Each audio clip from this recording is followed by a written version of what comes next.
اگه دلت میخواد توی خونه فست فود بخوری، کاری نداره که یه فست فود خونگی 3 سوته بریم درستش کنیم.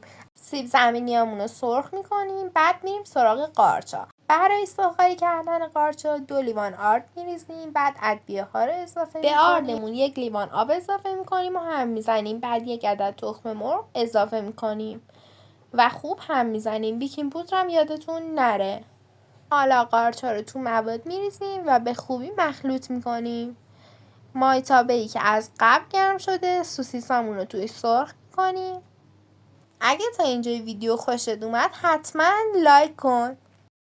من از کوکتل و هاتداگ پنیری استفاده کردم. کانال ما انواع دسر، شیرینی، فست فود و فینگر فود و غذاهای ایرانی رو آموزش میده.